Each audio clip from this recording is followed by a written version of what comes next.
नमस्कार, मी सुनीता. आपणा सर्वांचे स्वागत करते सुनीताज किचनमध्ये. आज आपण पाहणार आहोत कटाची आमटी बनवण्याची रेसिपी. थोडंसं खोबरं जे आहे ते लालसर करून घेऊया. थोडं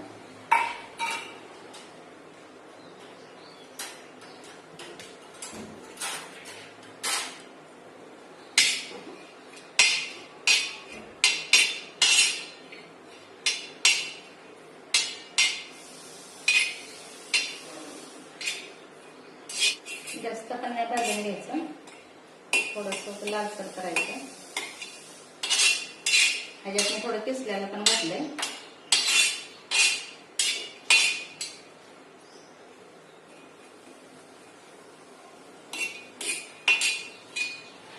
आपण पाहू शकता की थोडंसं लालसर झालेलं आहे, तर आपण काढून घेऊया.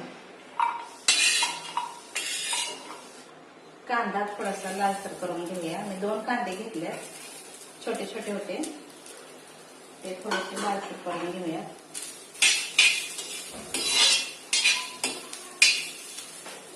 त्याच्यामध्ये मी तेल नाही ऍड करणार, आणि असंच भाजणार आहे, नुसतं लालसर करणार आहे.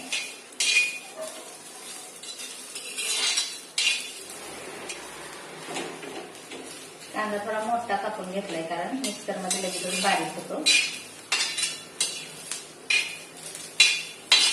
कांदा भाजताना त्याचा वास खूप छान येतो.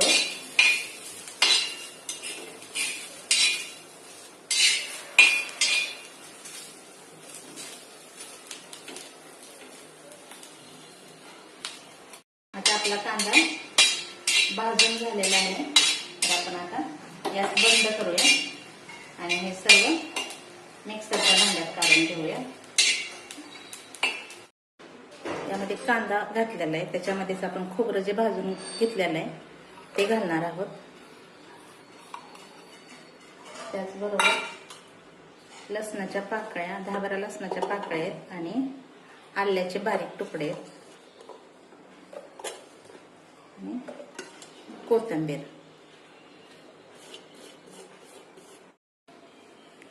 आता हे आपण मिक्सरला मिश्रण बारीक करून घेऊयात. पाहू शकता आपली ही कटाच्या आमटीची ग्रेव्ही तयार झालेली आहे. आता आपण कढईमध्ये तेल टाकून ही ग्रेव्ही भाजून घेऊया. त्यामध्ये 2 मोठे चमचे तेल ऍड करणार आहोत, आणि त्यामध्येच 1 बारीक चमचा जिरं घालणार आहोत. आणि जिरे तडतड केल्यानंतरच आपण ही ग्रेव्ही त्यामध्ये घालणार आहोत.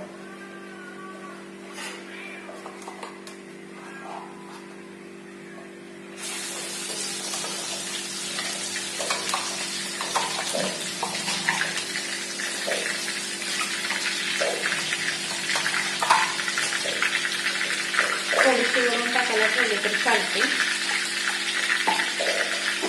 आणि छान भाजून घेऊया.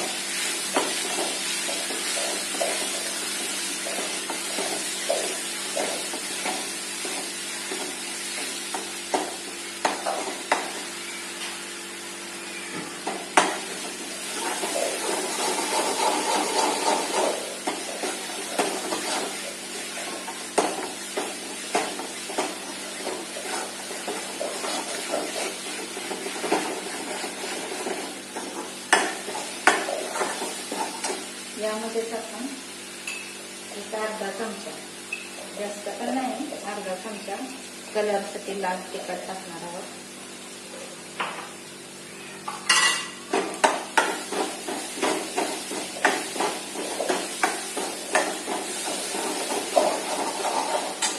त्याचबरोबर त्याच्यामध्येच 1 चमचा काळं तिखट.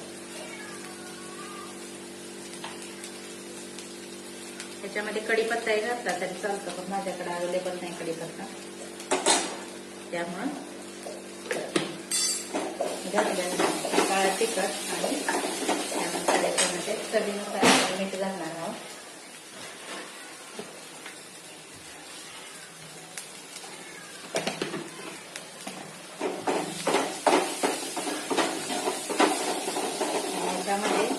डाळीचं आपण पाणी काढलेलं होतं डाळ शिजल्यावर.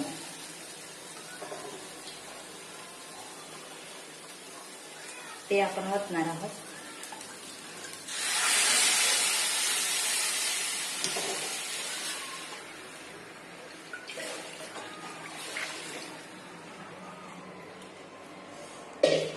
आणि यामध्ये हे उरलेली जी ग्रेव्ही होती ती वरून टाकणार आहोत.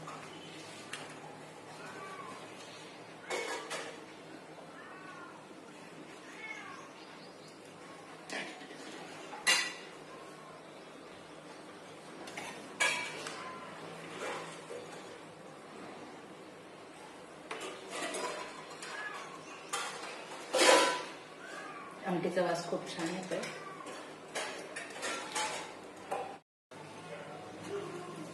आता हे आपण उकळू देऊया जरा वेळ आणि मग आपली आमटी तयार होईल फक्त 5 मिनिटात.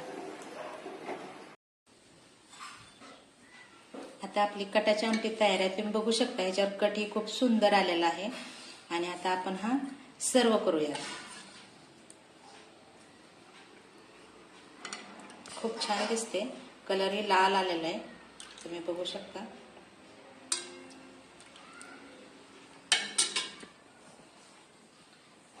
खूप छान वास येतोय.